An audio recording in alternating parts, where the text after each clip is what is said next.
Next up is Phil Edholm. And Phil has agreed to be the person in charge of the new series that we started called NMRA Clubs and Local Divisions. And I'm pleased to have the NMRA be a sponsor for this segment of our show. And Phil, if you'd like to run their video. Welcome to Model Railroading. And as much fun as model railroading already is, there is one way you can make it even more fun and get even more out of it. And that's by becoming a member of the National Model Railroad Association, the world's largest model railroading organization. The NMRA is devoted to the development, promotion, and enjoyment of the hobby. In fact, the NMRA has been setting industry standards for model railroading for over 80 years. From standardizing track gauges and coupler heights in the early days, right up to defining the specifications for today's digital layout command control systems, the NMRA has always been at the forefront of advances in the hobby, establishing conformity and compatibility among model railroading products. Not many other hobbies can say that. The NMRA has 18 worldwide regions, which include North America, Australia and New Zealand, Britain, and Europe. These regions have annual conventions where modelers can swap ideas, tour prototypical industries and railroads, see model railroad layouts built by other members, and get to know fellow modelers from a wide geographical area. And on a more local level, the NMRA has over 150 local divisions all across North America. These are groups of modelers in nearby cities and counties who get together regularly for scheduled events, seminars, how-to clinics, or visits to other members' layouts. Chances are there's a regular NMRA division event not very far from where you live. What it really comes down to is the fact that the NMRA is people just like you. Model railroaders sharing interests, knowledge, experience, and information with other modelers in their own community, in their own region, and across the country. It's the spirit of fellowship that makes the NMRA such an important part of the hobby for each of its members. Plus, the NMRA's national organization offers members the opportunity to travel to a major city for the annual national convention, where they can meet and learn from recognized experts in the hobby, see top-of-the-line model railroad layouts, tour rail-served industries and famous railroad locations, and even purchase the newest hobby merchandise at the world-class National Train Show. Add a subscription to the monthly NMRA magazine to your membership, and you'll get the latest model railroading news, along with helpful construction articles and stories of what other NMRA members around the country are doing. Your membership in the National Model Railroad Association gives you access to some of the most innovative people in the hobby, who can help you create your vision of a model railroad, who can help you learn new techniques and information one-on-one. By taking part in the NMRA's Achievement Program, you can grow your skills as a model railroader, advancing through the steps that lead to achieving Master Model Railroader certification. And with the fellowship of other modelers in your local division and region, you can share knowledge and accomplishments. The NMRA is people. The NMRA is local, regional, and national activities. The NMRA is one of the world's largest railroad libraries. Its online archives, liability and collection insurance, even discounts. In short, the NMRA is the best way to get more out of your hobby. By joining the National Model Railroad Association, you'll get a first-class ticket to the most enjoyment you can get out of model railroading. The NMRA. We make it more fun.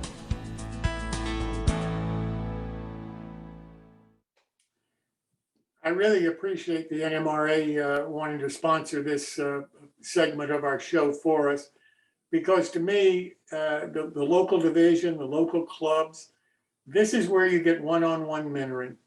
And there's no better way to learn how to build a model than by having somebody, in effect, become holding your hand and helping you through the parts of the model process that you may be having trouble with. So, Phil, I will turn this over to you, sir. Thanks very much, Jim. Appreciate it. We have a great guest tonight, Robert Well, Robert Freestein has joined us. Robert's actually a California expatriate living in Florida, but I think he's become accustomed, he said. So it's kind of interesting. He's been there for, I guess, about 4 years. And it's interesting to talk. I think it's going to be very interesting to talk to him about what he's observed they're doing that has been, from his perspective, interesting, and how they're driving value within the division and the region. And also the opportunity to talk a little bit about some of the national stuff. So Robert, why don't you tell us just first a little bit about your involvement in the hobby personally and with the NMRA in your division, region, and nationally. Well, I started about 2016. Never knew about NMRA or any of these modeling clubs in California. Vanpool cohort introduced me to a club called Short Track, which is out of Vista, California, and they're N scale. And I got involved being a director for the Pacific Southwest region in NMRA. I wanted a hobby so when I retire, I like building, dioramas and things like that. And it was a good outlet for me to do that. Little by little, I saw that there's needs when I retire for people to participate, like your club started. Try to remember the kid's name during the pandemic, introduced me to your organization, coming out of Texas, and Pete Steinmetz. One thing leads to another in this organization, so I got involved. I figure if I don't get involved, I can learn as well. Just a whole bunch of group of nice people here. So when I moved from California to Tallahassee, I ended up going to some of the workshops that the Sunshine region has in the Northern Division in Jacksonville. And one thing led to another. Now I'm a Northern Division superintendent. I'm also part of the tech team for NMRA. Also involved with Big Bend Mile Railroading Association out of Tallahassee. So I'm on all levels of modeling. That's great. So Robert, just if you look at the division, what are you doing what are the things you're doing that are engaging modelers and helping them improve the way they model? I'm really trying to get everybody together. My division is from one end to another is about a 4-hour drive. So everybody's isolated in their own little clubs in Jacksonville, Gainesville, and Tallahassee. So I'm trying to get the workshops to be all 3 areas. So 3 times a year, I'll have 3 different workshops. So in each area. So the people who cannot travel to Tallahassee or cannot travel to Jacksonville, they can come to the one in Gainesville, et cetera, et cetera. One of the key things up here, though, is a gentleman named Mandy Zimmerman, who's been president for Big Bend Mile Railroad Association. Their club puts on a train show every year, the 3rd weekend or the last weekend in June. This coming June, which is about 4 weeks away now, the 25th and 26th, there'll be the 31st train show. So I'll have a workshop during the train show so the members can come buy trains, see what layouts are, and also come to our workshop for the Northern Division is one of the mechanisms I'm using. Jacksonville, the club out there, they use Zoom a lot. So I participate in their Zoom meeting. Andy Zimmerman for the Big Bend has a Zoom meeting, so I participate in that. So I'm reaching out to club members on to make it easier for them to participate in their own area without traveling too far. So when you typically do workshops, you're doing those are then some clinics and that kind of thing, or do you focus on building a specific model, or is it bring your model and get help, or? During the workshop, we incorporate all three. Bring your own model. We'll help them with it, with ideas and all that, with loads or something like that from experienced modelers in our clubs or in the different areas, I should say. I inherited that when I moved here. So it's not something I created. I'm just making sure that it's continuing on. Do you find it easy to find clinicians and people to get involved and do that? Or are there things you have to do to get people involved? You have to reach out. Like you're doing here, you say earlier during your meeting here, you said, is there someone that wants to bring something forward? That's what I do. I find out if you ask someone, they'll do it. But if you don't ask, nothing happens. I always get a wind of somebody that has a talent in a certain way. I get them to present what they know, and one thing leads to another. I think it's that compendium of skills that at the local level becomes so interesting that if you know, and I think that's one of the challenges we have is how do you build that knowledge base locally and retain it? Are you doing things to kind of build databases and retain information for, you know, where layouts are, who does clinics, that kind of thing? That's one method. I came from a group, like I said, in California. It was San Diego County, part of it. PSR goes into LA County, San Bernardino, Arizona, and all that.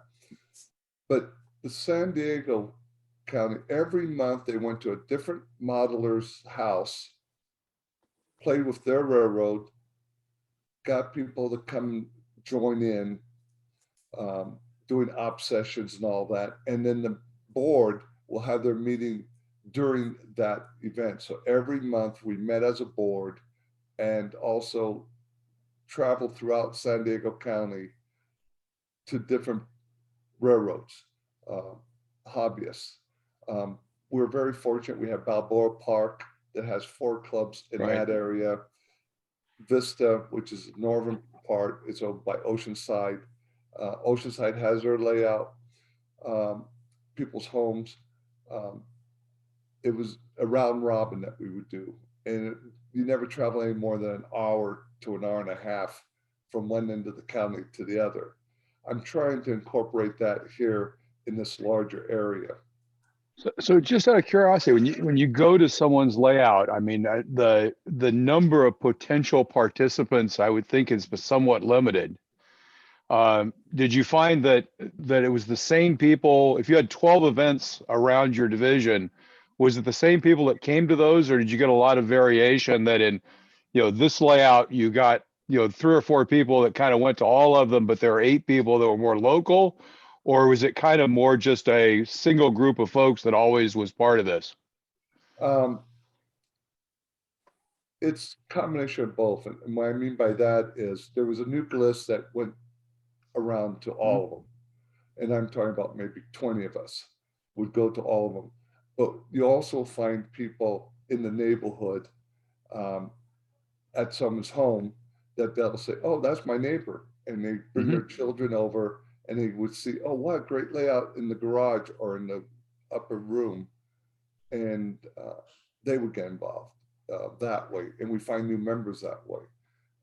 It was very successful there. Here in Florida, because there's no clubhouse building in our northern division, except for Jacksonville, people have portable units, you know, because they go to churches and have their meeting at churches. So it's a little different dynamic, but the principle is the same: is get people involved, come to meetings, talk to people. the train show brings in a lot of new members every year to. Right. Yeah, that's actually a really interesting point. One of the things that I think there's kind of two sides to what, as an organization, we need to do. I mean, clearly one side is what do we do to support members? But I think the other thing is how do we present to the model railroaders that are not members the value of being part of the NMRA? And I think the challenge there is that you meet model railroaders not in the public, but at events that kind of attract them. And a train show is a great example of that. I mean, it attracts the public that are not necessarily going to join the NMRA, but it does attract model railroaders who might not be part of an organization and find it to be interesting. Is that what you find? Yes, and then you wean them into the NMRA.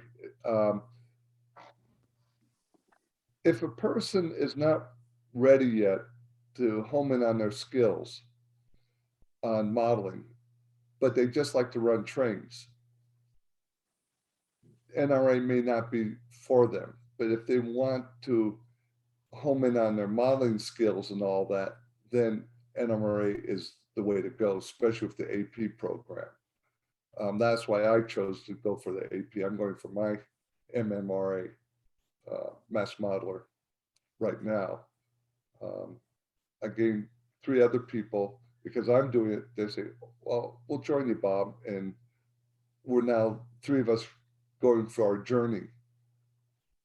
That's good. That's good. That's an interesting thought process if you can get a group of people together to kind of proceed through that. So, one of the challenges is bringing people in that are at a point in their lives and modeling lives. That's an interesting journey, but kind of driving that together might be helpful, where you provided mentoring in those areas as well. Yeah. Do you have someone in the division that helps with that? That's already, an MMR that's mentoring you guys on how to get through the process? Yes and no. And what I mean by yes and no is we don't have anyone in the Northern Division who are master modelers. We have some in different Western Division, Eastern Division. We're broke up into 4 different ones that will help us. But because of Zoom and being online a lot, they are always willing to help us from afar. There's a gentleman out of Texas named Speed. He's always willing to help. A lot of master modelers are always willing to help me or anyone else with a problem or with a hurdle. I heard about your group, like I said earlier, and I find people like yourself looking at these videos, listening to your talks, helping me out. When I get done, I learn that different technique. I noticed that Clark from Canada is signed in on the chat. I met him in California when he was vice president of NMRA, and gave a talk, and he also motivated me. And that's Clark Koenig. Clark Koenig, yep, exactly. Well, that's good. I think that's, motivating people is always interesting. It's a challenge to not have the MMR become a closed club, but rather an open invitation to join and get through the process. So I think that's a great point. So one thing that is becoming, I think, interesting is, do you see the things you do in workshops and some of those skills changing when you've got so much information on the internet now? I mean, we've really, I think, had started before the pandemic, but obviously has exploded during the pandemic, the amount of information you can get. Do you see that changing what you do locally to engage modelers and making it more about real focus on skills and hands-on, or do you still see a lot of people doing slide presentations as a way of, having a clinic? It depends on your age and how you're encompassing the new technology. And what I mean by that is, how many people know how to do video cameras. And so when they try to show their layout during a Zoom meeting, the camera technique sometimes is desirable, but they're doing the best that they can. So it distracts from learning something or seeing something. Okay. It's trial and So error. what you're saying is when the best that you can is basically a roller coaster ride through somebody's layout, it's not conducive to a really great experience. And I tend to agree with you. That's why one of the things we've tended to do is ask people just take a bunch of pictures and do it as a presentation. It's almost a better experience that way. You're right. Yeah. You can't do the same. A virtual layout's never the same as actually going to a layout and being in it and seeing the details. I think that's a really important value. I agree with you 100% on that. And I'm also saying that I'm meeting you. We talked a couple times on the phone. You invited me into this. It's this type of communication. You become friends first, like meeting someone on a golf course for the first time. Can I join your threesome to make it a foursome? This is the first way to reach out. You get to know the person as a person and see what talents they are and see what they want and try to guide them through it. I look forward every month to meet the group here in Big Bend. One of our members every Sunday has an open house from 1 o'clock until 4. They do the same thing in Jacksonville. They do the same thing in Gainesville. It's a club like, and their people talk to each other. And then someone says, well, are you going to go to such and such as event? And then also you get more people. So it's word of mouth, and it's being friendly and not pushy. Right. That's good. That's great. Well, why don't I open it up and see if there's anyone in the New Tracks community that has any questions. Go ahead and just open it up for everyone. Any questions, comments? I'll check in the chat. I'm just amazed that Clark has nothing to say. He's probably not there. He's there. He's texting me in a private chat.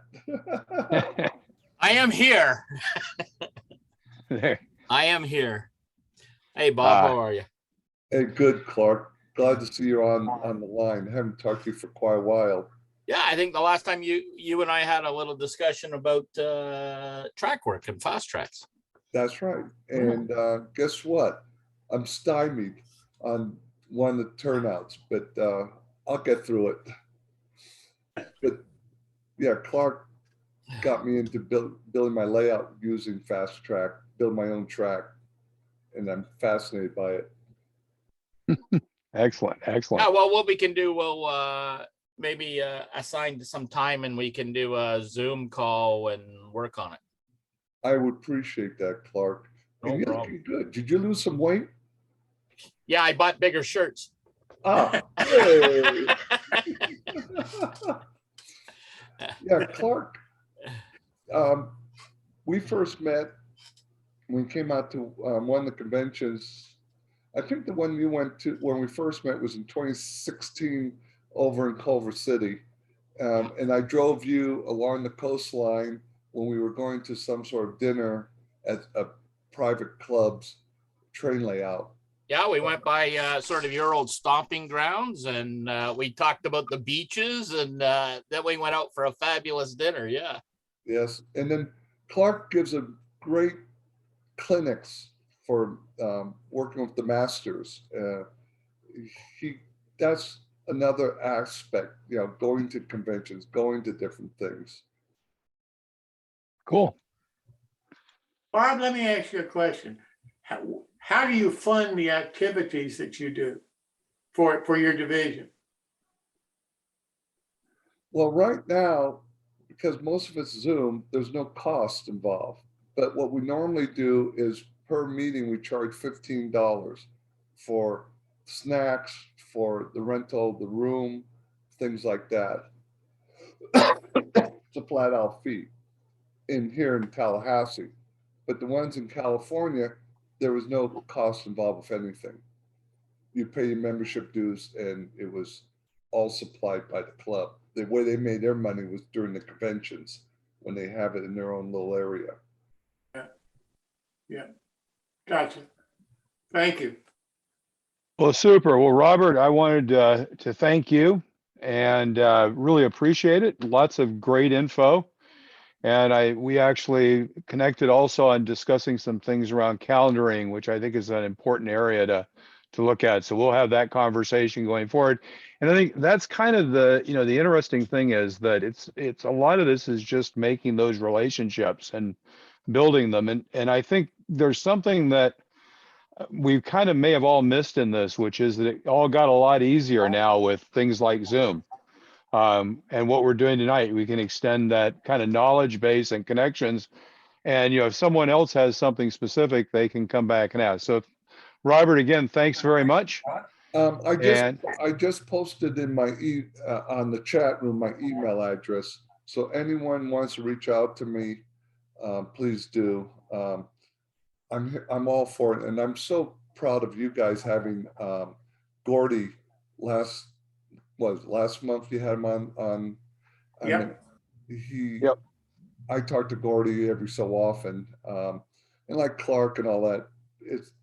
You guys are just doing a great job on your end. I do appreciate you letting me be part of your new tracks modeling.